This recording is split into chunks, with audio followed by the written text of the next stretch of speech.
You know how every startup story has that one moment, the wild idea in the shower, the all-nighter over instant noodles, the spreadsheets that changed everything. Well, what if that guy behind hundreds of those moments walked into the room, right? Today, we have got someone who's been on both sides of the startup classroom as a founder, an academic, and let's be real, probably the reason half of Singapore's startup ecosystem even exists. Right. Welcome to another episode of Tracxn School to Startup, where we explore how leading academics are shaping the future of entrepreneurship and innovation. I'm Harish, your host for today. Joining with me today, Professor Wong. Professor Wong, welcome to the show. My pleasure and honor. All right. So before we get into policy and pitch decks, what was your own school to startup journey like? How did this path unfold for you? Well, my path to become an entrepreneurship educator was actually perhaps a bit unconventional. Yeah. Well, I never went to a business school, for example. Anyway, I was born in Malaysia and grew up there and always interested in science and technology. And coming from a poor family, I consider myself very lucky to have received a scholarship from MIT to study at MIT, where I ended up double majoring in physics and electrical engineering, and then did a master's in computer science. And as we all know, MIT was and still is one of the most entrepreneurial campus in the world. And you can't help when you study there but be exposed to the exciting opportunities for technological innovation and entrepreneurship. However, at the same time, being young and idealistic then, I also very much wanted to go back to Malaysia and contribute to the economic development of my own country.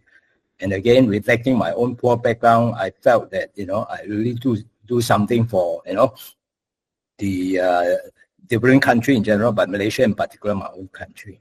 So I've always been interested in the question of economic development and how do we eradicate poverty and so on. And so between these two, I decided that why not I try to pursue both. And I ended up doing a PhD at MIT in regional economic development because I felt that will help me make greater impact. So after that, I went back to Malaysia and became a lecturer in one of the regional universities in Malaysia. So I was trying to pursue both my interests.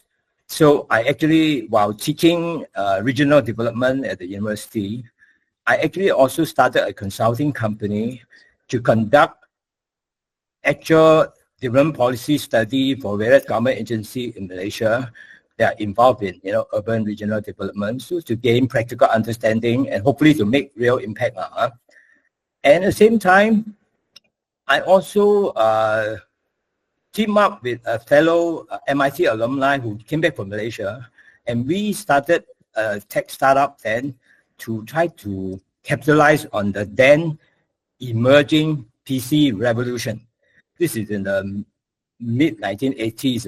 I'm not sure if you are too young to know that, right? But then, the PC revolution was emerging, and there's an opportunity to disrupt the mini computer mainframe business with client server PC network computing. So that was what we started a company to try and do, and to really try to understand the what is really the latest technologies that are developing.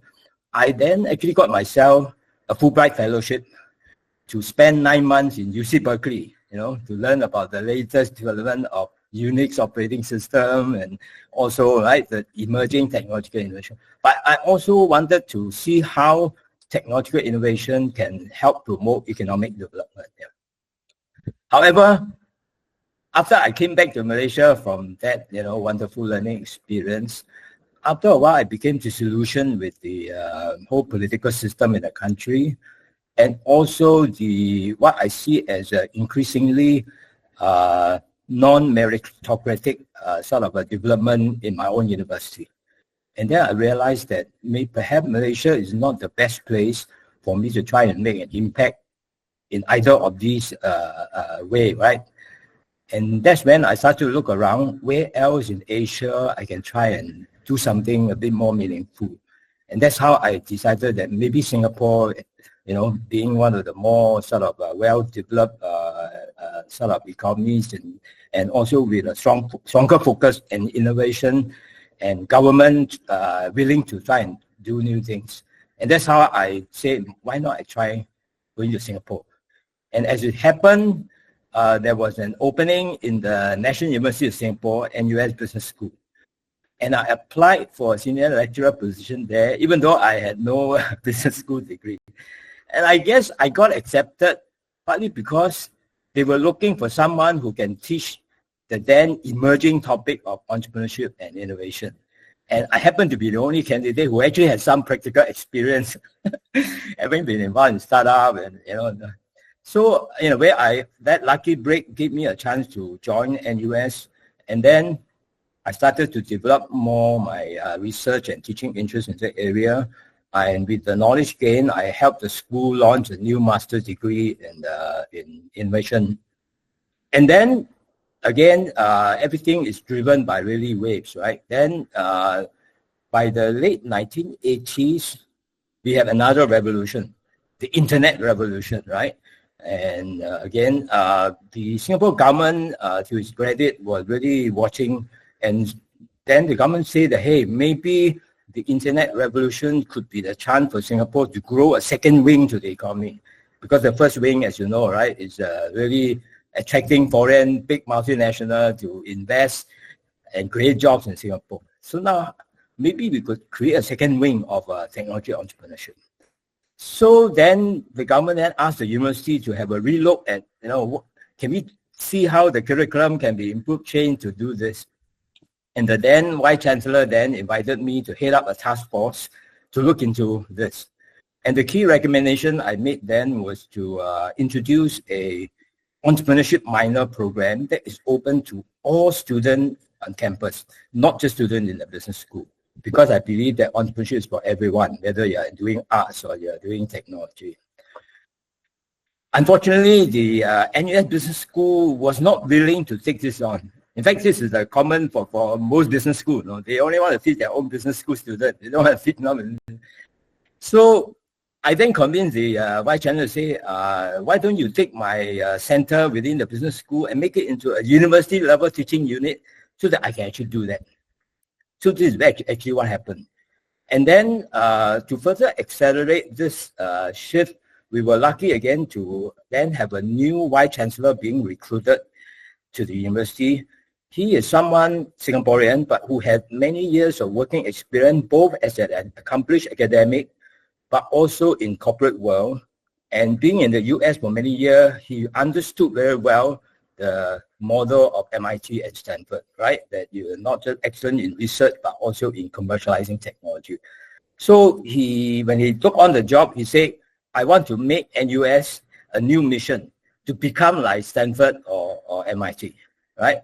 So then he invited me and another professor in engineering in NUS who happened to have also started a company, right? So he's also a technologist to then help him to think about how to implement this on the university. So we recommended to him that you should create a whole new organization that are autonomous because we need to do this fast. And the conventional university structure, right, you have to go get approval from all the deans and then it takes too long, right? So we should practice what we do, we should be more entrepreneurial. So that's how he then created this something called NUS Enterprise. And this is an organization then I was seconded half of my time to run while still being a professor in NUS Business School doing my research teaching. So my job in the NUS Enterprise is to be the think tank to come up with new program and idea to be tested and implemented to help make the university more entrepreneurial. So in brief, that's how I ended becoming an entrepreneurial academic, but also being involved in shaping university policies and programs to teach entrepreneurship and to develop entrepreneurship support ecosystem support activities. Sorry for being Amazing. in the No, this is an incredible journey, right? And amazing journey. You've been an entrepreneur, an academic, an investor. Which one causes the most sleepless nights? the biggest one. Sleepless nights. Which one causes the most sleepless nights? Well, I would say that my core belief is that to be really an effective entrepreneurship educator, you need to practice what you teach. So a entrepreneurship educator, professor should be like medical doctors in a medical school, right? You are teaching people to be a surgeon, and you must know how to be a surgeon, right? Because I think direct personal experience is very important, because entrepreneurship is not something that you learn in a classroom. It's something you learn experientially, because it involves a change of mindset in addition to skill set, right? So that's why experiential learning is important.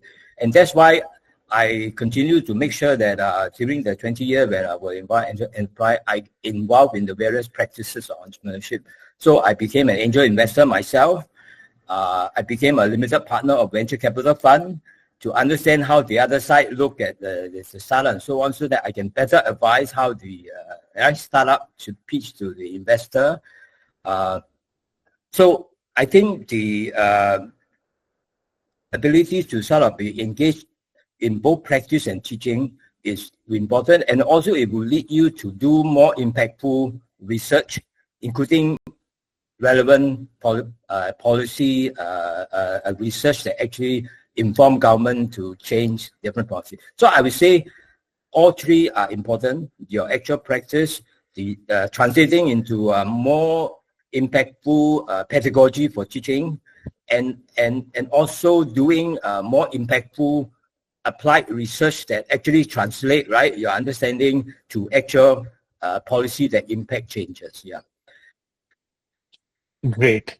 So, by the way, for our viewers, if you're enjoying this conversation, go ahead and like this video, drop a comment, and subscribe to Tracxn channel. And don't forget to hit the bell icon. We have got more powerful episodes coming your way. Sure. Right. Professor Wong, you have got this bird's eye view of Asia's startup scene, right?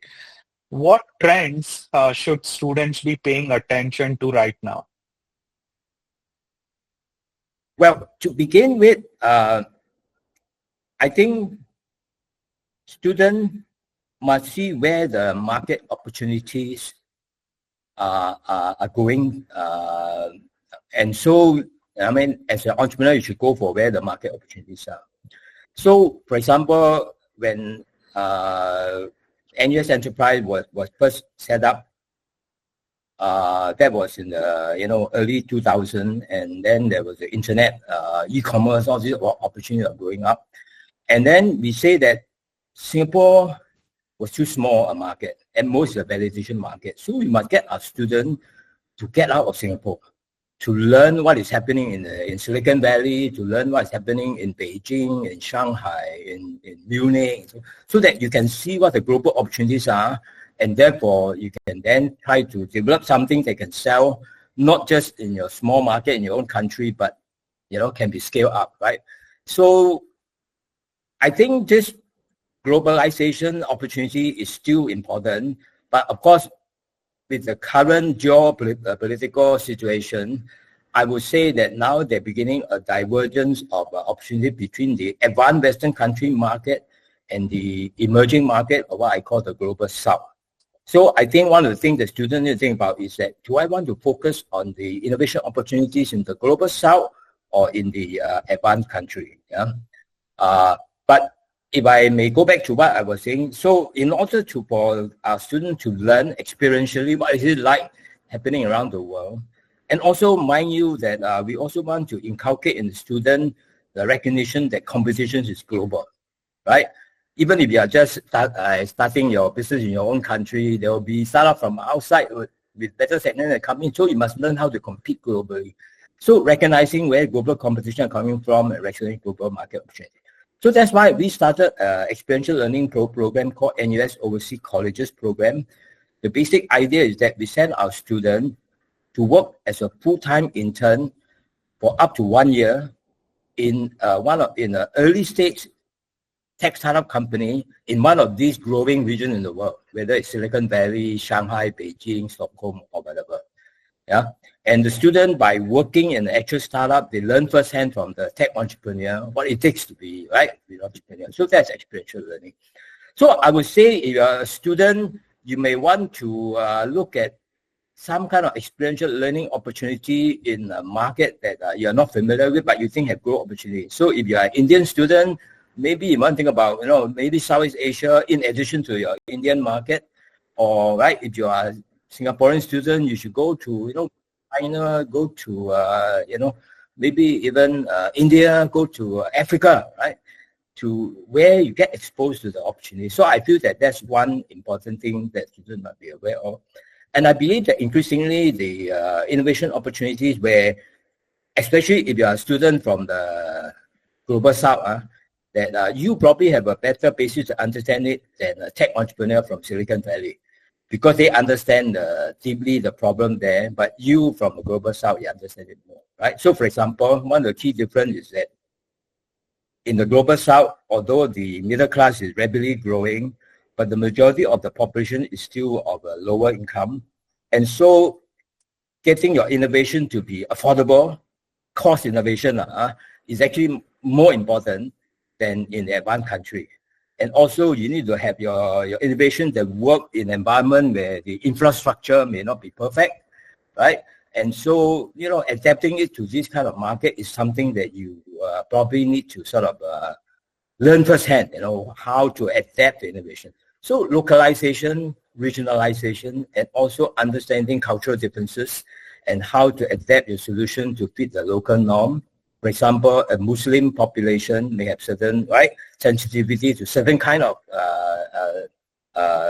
way of doing things and so on. So I think I would say that try to see where the new technology, whether it's AI or whatever, and how you can apply it in a context where you can inject your own contextualized knowledge more effectively than others. Yeah. I would also add that while the Silicon Valley model of technology and then with venture capital grow fast and then then I feel is an interesting model that some of the entrepreneurs may want to look at. I believe that across, especially the global south, there's also a vast opportunity for seeing how many of the traditional SMEs, can be sort of transformed and scale up. We coming from Asia, we all know that the first generation have actually built up many of these small businesses, but they are growing old, they're going to retire, they may be less technology savvy, and therefore less sort of thinking about how to scale up to serve the more increasingly technology savvy younger consumers. But they have built profitable businesses, smaller scale perhaps. And many of these are family businesses where, the owner wants to retire, but the children who are now much more well-educated are becoming lawyer and doctor and don't want to take over the parent footsteps. So I think this is creating a new set of opportunity for entrepreneurs to think about why not I can join one of these SME and use my new technology knowledge to transform them, right?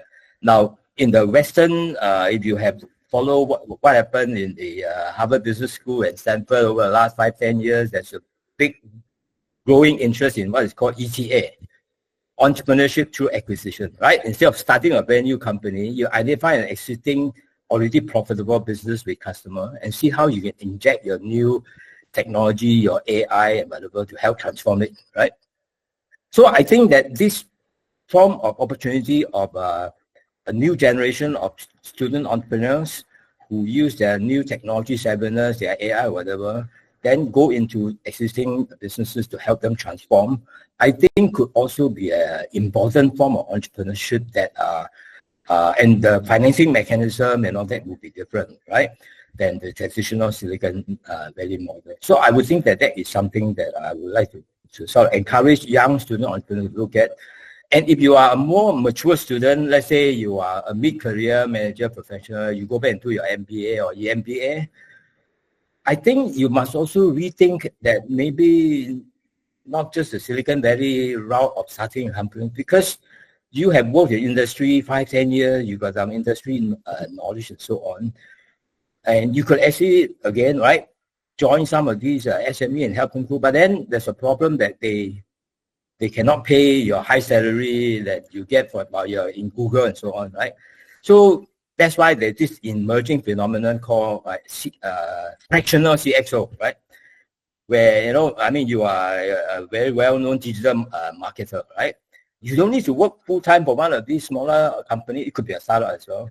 But you just need to work 1 or 2 days there to help them, you know, inject that new digital marketing savvy. And because you have worked with a big company, you know how to actually help them get clean a contract and so on with a big company. So a fractional CXO could also be something you can do that leverage on your knowledge and experience. I mean, a fractional CXO is different from a consultant, right? A consultant like advise a company what to do, but actually don't do it. But a CXO, a fractional CXO, actually go and do it because you know what it is to do, right? So that would be an example of something emerging new that actually is not well taught. You look at more business schools, they don't teach this, you know. And I think that therefore, if you are a more mature student, you know, doing your EMBA and all that, you should try to explore this opportunity as well. So that's an example, right? I also know that with the growing AI, right, we've been talking AI, right? Now there's a new emerging sort of financing model that say AI as a service. That you see, if you are one new startup or you're small businesses, you cannot afford to invest in developing the skill to implement an AI solution. You also cannot attract these talents, right? So here you have a venture investor who then build an in-house team who specialize in AI and then use this to help a series of companies in the same industry to implement a similar type of solution with some.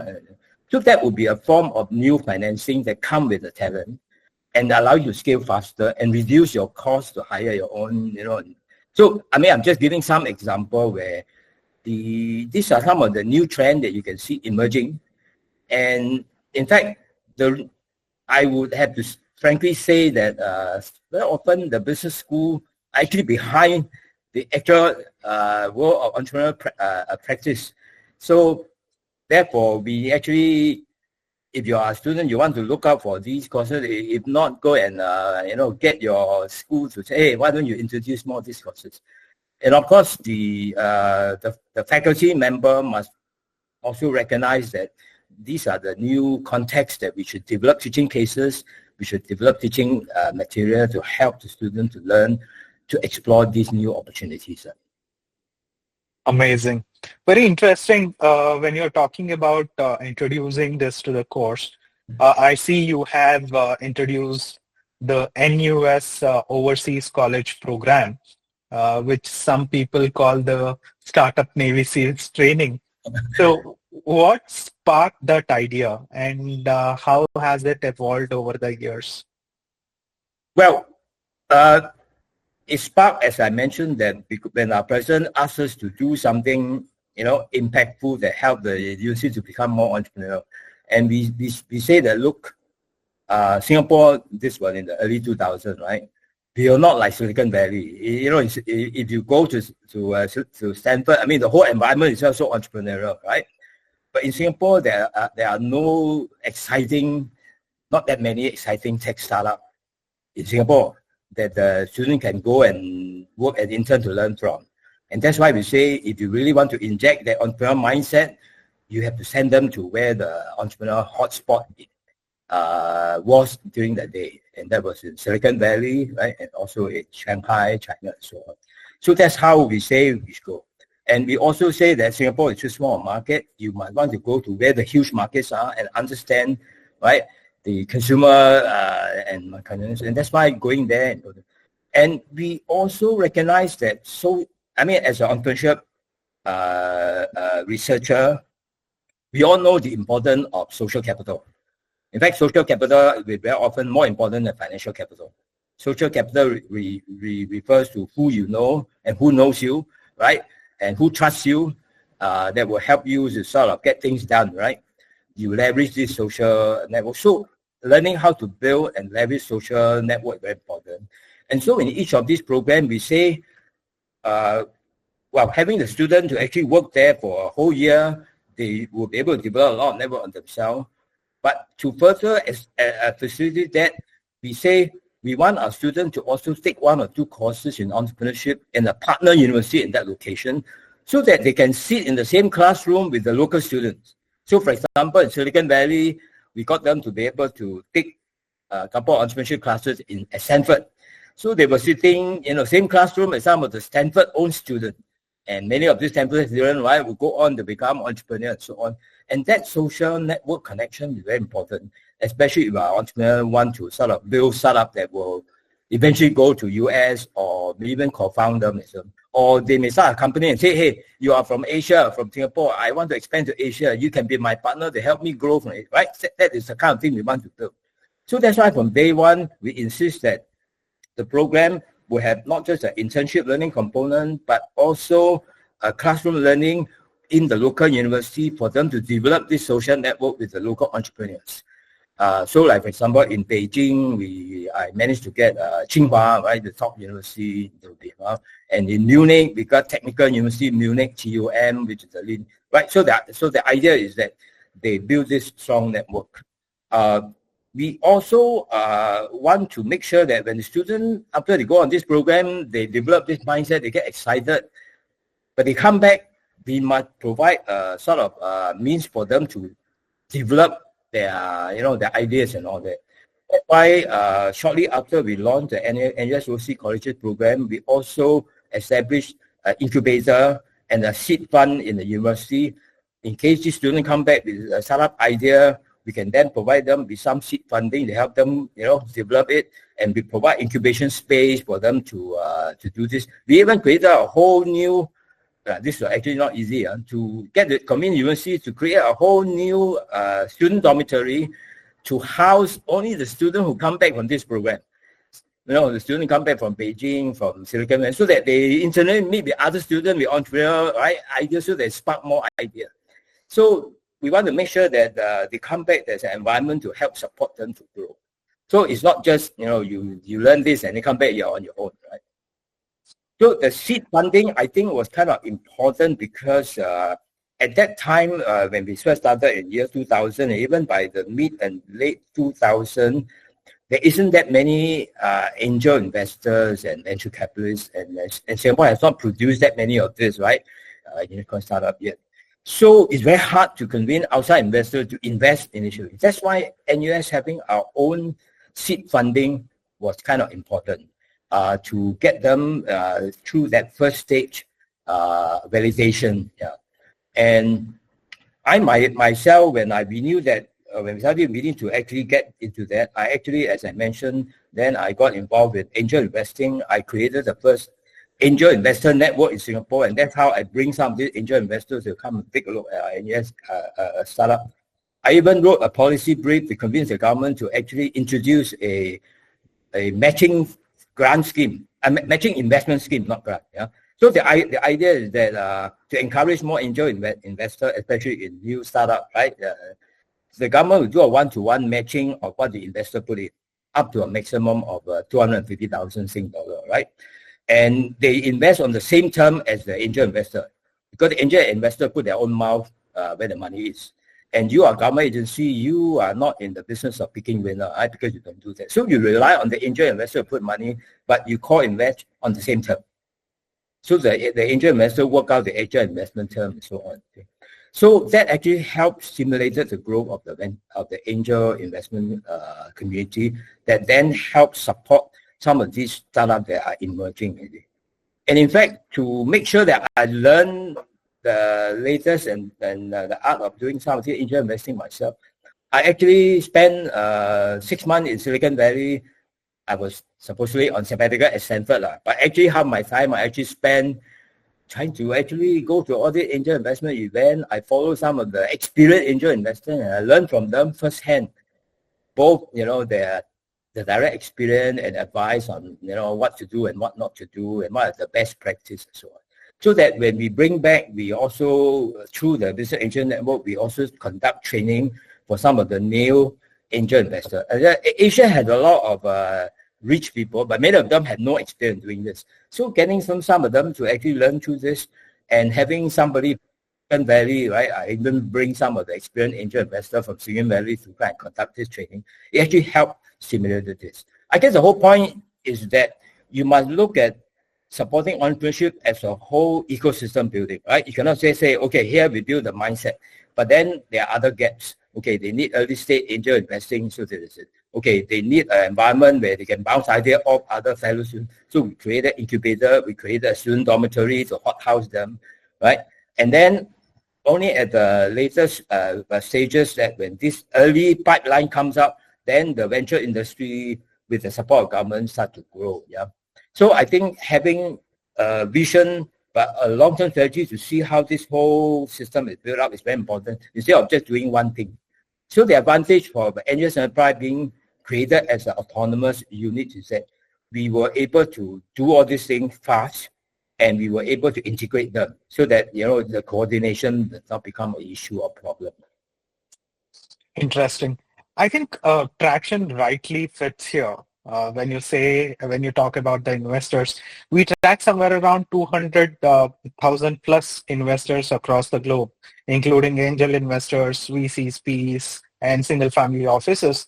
Along with that, we are also tracking some almost like 5 million plus companies across the globe, be it a startup or a public company, which will help identify the competitors, which will help the founders, students, founders to identify the investors, talk to them, use Tracxn for their academic research, market research, and universities are using our platform for, for entrepreneurship, incubation, and innovation programs as well, right? So we'll discuss that shortly. Continuing, let's bust some myths. What's one thing people get wrong about entrepreneurship? Well, I think many government agencies, I feel, are overly focused on startup. Okay, they will check, how many startups are created out of this. I think, well, that's an easy number to track, right? How many startups are created, and you can even say how many were funded. But the real impact you want to look at the end, what happens with the startup? I think you need to look see how many of them actually get scaled up and become real businesses. That will take a bit longer to track, right? Because you don't expect a startup, from first year then become very successful. I mean, there are some, but most startups actually take a longer period. But unfortunately, many government agencies are too impatient, right? And they need to show more instant results. So they started to check too much on this. That's why I think sometimes that is a wrong KPI, right? And even in the university, for example, when we started the NUSOC colleges program, right? One of the first things that the university said, how many startups have these students created when they come back? We think that's important, but we think that the program first plant the seed of entrepreneurship. Many of them, in fact, should actually still go on to work in an existing company to gain the experience, to build a network, and maybe then think about all the time thinking, how can I use the learning skill? And then maybe after 5-8 years, they only start company.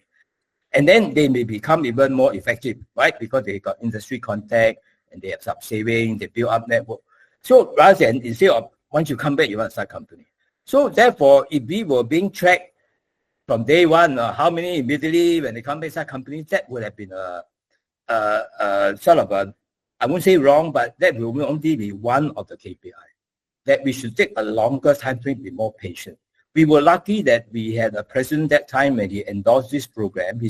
He accepted that this is a 10-year project, that we should not evaluate the impact of this program within 1 or 2 years. We will take over 10 years. So we were given the luxury of having 10 years, and then after 10 years, the university invited an international independent panel to come and evaluate the program and gave it a very good sort of assessment. Yeah. The other thing I feel is that entrepreneurship is not either or thing either. So, for example, okay, someone who learn already get excited and start a business, fine. But what about a student who get excited but didn't start a company but decided to take the risk to join a young startup instead of taking up a job in, say, Facebook, right? Now, that is also taking some risk.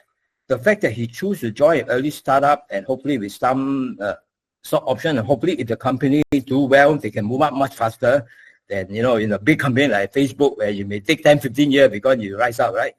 So that's also taking some risk.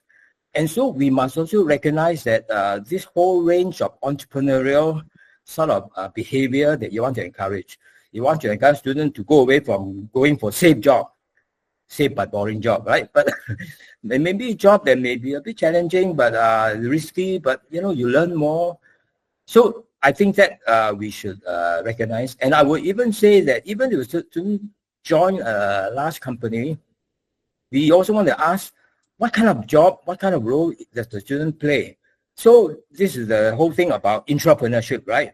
Because large company, in fact, also face the same challenge because they become too conservative, their employee become too sort of slow, and as a result, they get disrupted by startup.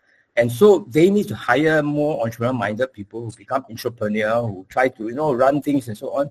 And so we do have a fair number of our alumni who join these, but they play the sort of new business development. They do this new product development role, and I think that also contributes to the entrepreneurial economy. So I feel that when you evaluate an entrepreneurial education program, you want to look at the broader impact of the wide range of role, and you also want to sort of take a longer time frame to evaluate the impact. Yeah. Interesting.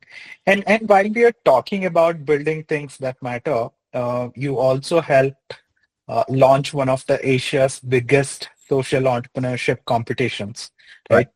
What do you think the future looks like for impact-driven startups? Well, I believe that it will definitely grow a lot more because the younger generations rightly so care more about making meaningful impact than just making money. Of course, it helps that, you see, you look at people my generation, right? We all came from poor family, and if you are the elder son, your first responsibility, if you get a university education, is to get a job, to look after your younger sibling, right? To pay for their schools and so on, and to take care of parents. You do not have as much luxury to say, okay, I go and explore risky things, right? So at that generation, there's less room, understandably, for many to then take that sort of risk because social family responsibility. But now we are looking at economy like Singapore and most part of Asia now are rich enough that most are not in that kind of heavy family social responsibility to immediately have a steady income, right? So therefore, the opportunities are also there for them to explore more meaningful job or explore things. And I think social impact will grow, especially faster, I believe, in the global south, because the global south is where you have a lot of the challenges, and also they are the ones who suffer from many of the challenges, right? And so I definitely think that all entrepreneurship education have to have a social impact component, and this could be a completely purpose-driven startup, but it could also be having employee who are having company who are being more socially responsible, right? And I think that will become important to attract employees, and also many of the young will want to be able to utilize their knowledge and technology to make meaningful social impact. So I definitely would argue that any business school or any university entrepreneurship education have to include a social impact component. And in fact, when I started that program with DBS, I also tried to introduce new sort of business analysis tool that will help entrepreneur to only look at validating the financial viability of their business, but also to measure their social impact meaningfully at the same time. So I think this is also an area we need more educators to come up with better tools, with better sort of tracking to actually support this. I'm very happy to see Tracxn, right? You provide all this data. I'm on the board of the Singapore chapter of the B Lab, Global B Lab, which is an organization that actually certify B Corp, for example, right? So B Corp, actually, we have a business impact assessment metrics to actually assess a whole range of social dimensions that you should be paying attention to and achieve some, minimum performance in these to qualify as a B Corp, right? And I think that it would be good if Tracxn, can also start to track the performance of those startups that are B Corp versus those that are not. I mean, one thing good about B Corp is that B Corp, right, they publish the actual BIS score of all the B Corp companies. But we don't have the way to compare the performance of a similar company that are non-B Corp, right? So I think that would be an example of research, exciting research that can be done to show that where in many cases, actually is not a very severe trade-off that you have to lower your profitability and market growth in order to achieve impact. Sometimes you can achieve both. And of course, what drives this ability to achieve what I call a double bottom line is really, right, that you have innovation, technology innovation. At the same time, you're able to attract more motivated staff. Because nowadays, young talent you want to attract, they want to work for a company that do things that they find meaningful, right? Instead of a company that's, do things that they feel harm the right environment and society, right? So I think that if you really measure these impact, I think it will then give a more accurate picture. Unfortunately, there are a lot of greenwash by big company, right? That say we're doing all the impact, but they don't produce a measure, and they don't also have these measures being independently verified, right? So I think organizations like Tracxn, because essentially you are independent in tracking, and if you start tracking some of these social impact, I think that will be a major sort of improvement that I think it will help. I'm a user of Tracxn, and I do think that you are doing a great service by having this social dimension being slowly injected into your tracking system would do wonders for the entrepreneurship educators. Definitely, Professor Wong. We are working on that. In fact, if I have to tell you that we are working on something which makes entrepreneurship measurable, teachable, and trackable, right? So we are working towards that. Definitely will take your words, your wisdom on those things to build that. Moving on, just wanted to for a student who is watching right now, right? So they have got ideas, maybe some doubts, maybe little courage too. What would you tell them if they are just getting started and trying to figure out where to begin? Okay. In a strange way, the usual advice I give to students when they ask me this is that you don't have to rush into the first idea that you have. The world is full of opportunities. Even if you miss this window opportunity, the next one will open, right? So therefore, don't jump into the first idea, because I see many startups fail because the first idea they caught their attention, they jump into it, thinking that fear of losing out or whatever, right? I think it's better that you actually take a longer time to really evaluate and understand what the market opportunity and challenges. And that's why one of the things I did and Enterprise is also to implement a version of the National Science Foundation in the United States. They developed a program called ICOP, right? Which is essentially a 10-week program to get the PhD and master students and postdoc before they rush out and start a company, to commercialize the technology that they have invented from their research or with their professors, is to go and actually validate, is there a potential market need for what you have done? What else you need to do in order to make it into an actual product and services they will want to buy? Very often you have only one component of technology, part of a larger solution. You need to figure out how to, get the other complementary component. And so I think that is a good training program because it forces the student to go and don't start with your exciting ideas, don't start with your technology. Start with, is there a market need, right? Go out and actually really find out, and then come back and then see, okay, given that situation, is our technology ready for that? And if not, maybe you go and find something else. And so I think that one thing I do want to advise is a young entrepreneur is not to just jump onto the first idea, right? The other thing that I usually sort of try to advise them is that entrepreneurship is a team sport. It's very rare that you have one individual who, through his share, whatever, are able to build a very successful company.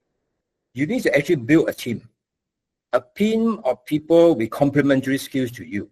So the first thing you want to know is what I'm good at and what I'm not very good at. And then can I then get other people who are good at what I'm not good at to complement me? So building a team is very important. And here, a common mistake entrepreneurs sometimes make is that they build this team from friends they know. Okay, 3 of us study together in computer science. Okay, we start a company, all 3 of us computer science. But actually, what you may need is not 3 computer scientists, right? You may need 1 computer scientist, but maybe 1 person who understands, human interface, somebody who study social sciences, right? Who understand about, human emotion and so on. So you must therefore sit back and say, for me to build this into a successful company, what kind of skill set are needed? And therefore, how do I go about building this team? Right, and then you will want to see what resources can I draw on to help me to sort of build this team.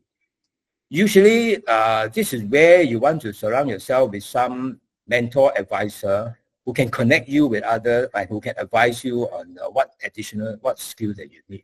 So that would be something I would certainly encourage more. And this is why I strongly encourage the students to develop more diversified network.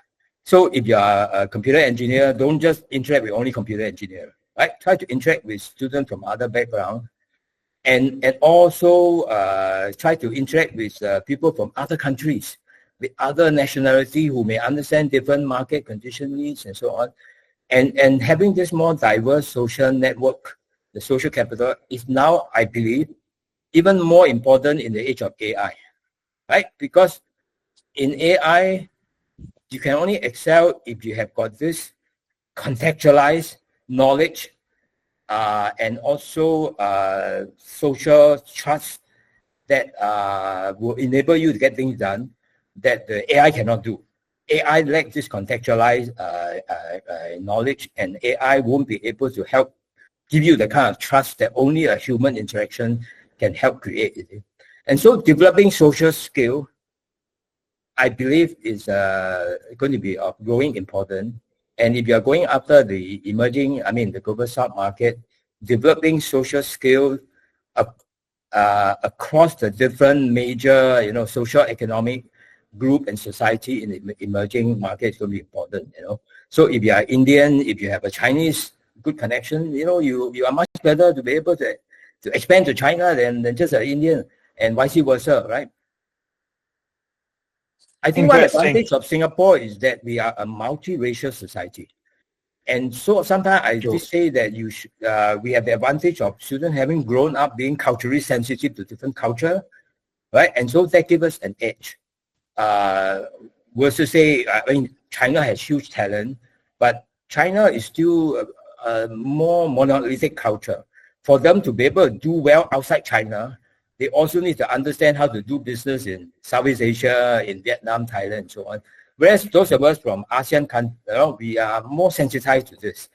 And that's why I think this is also something that if you are from a more monocultural society, I would encourage you to go and maybe do a 1 year student, a semester student exchange in a different part of the world, right?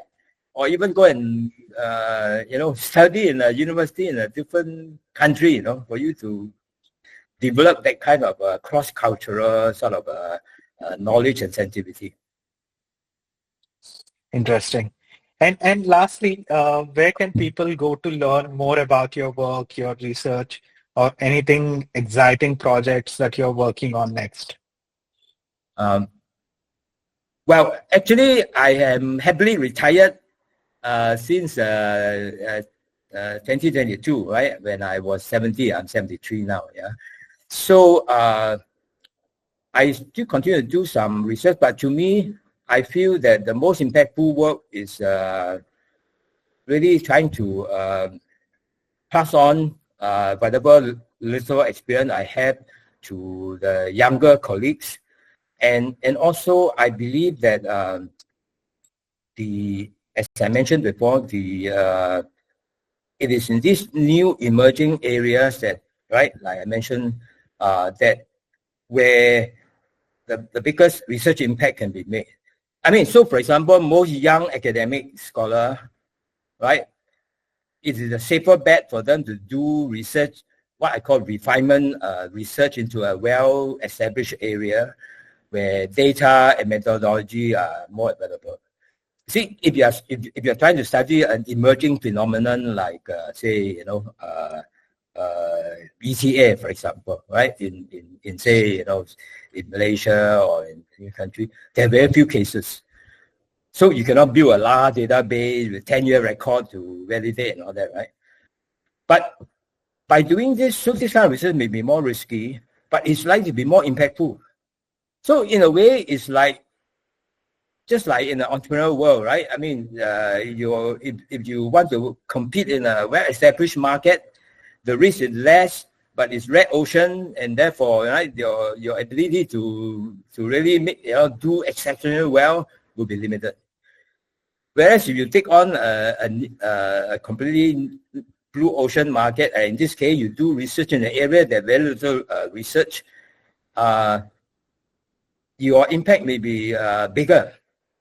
So in fact, if I look back at my own research, for example, two of my most highly cited paper, right? I mean, we had and they essentially were the paper that got me into being listed as the top 2% most highly cited scholar, right? Actually, the methodology I used were not very sophisticated. But because I was among the first to look at that phenomenon and provided some empirical evidence, right, to actually show that, yeah, this theory that everybody talked about, which is the so-called ambidexterity, right? They say organization must do exploitative and exploitative work, and you just do one of them, you don't perform as well as you are able to do both. But that created the dilemma of how can you be ambidextrous, right? You can be both taking risks and also be having very, cost-focused processes and so on. I mean, that theory had been around for a while. So I guess my paper was cited because I was the first to actually did a study that provided some empirical evidence in only one country, in Singapore, right? They actually show that, yeah, it's true, the performance of ambidextrous organizations are better than either, So, as in startup, if you are the first to the market with something, you are likely to be more impactful than if you are the 10th or the 20th. So if you want to be a scholar that made an impact, you are likely to be more remembered if you are the first to do something, right, than to produce the most sort of definitive and most rigorous study of a problem that 100 other people have done, but you have done the best. You have done better than them, right? So in that sense, I will encourage, entrepreneurs to sort of look more at this phenomenon and also to develop teaching cases that cover this new phenomenon as opposed to looking at well-worn kind of cases. So and to do that, I suppose I would recommend then that you are young scholars to also consider maybe a bit of a less conventional career path. Most career path is that, right? You do your PhD and immediately you go and become an assistant professor, right? And then hopefully through your path, get your tenure and move up, right? Maybe you may want to consider taking a break from this. That let's go out and work in the startup world for a while. Maybe start up something. Maybe join a venture investing company. Maybe gain some experience, gain some insights. And then come back. Because then you have built a connection and network, and also you have a better understanding of what are the really interesting problems that the industry faces, and then you can then do this research that nobody have looked at because nobody have seen this problem yet. So I think for young academic, I would certainly sort of encourage that to consider. Yeah. Great. You might say you have retired, but your words, your experience, your wisdom will always be active and be the a light for everybody. Thank you very much, Professor Wong, for being part of today's show. Okay, thank you very much for having me on your program. Thank you very much. Okay. That's a wrap on today's episode with Professor Wong. We talked about turning research into startups, building startup-ready students, and why the future belongs to the founders who lead with purpose. If this gave you ideas, clarity, or just a spark, like the video, drop a comment, and subscribe to Tracxn channel.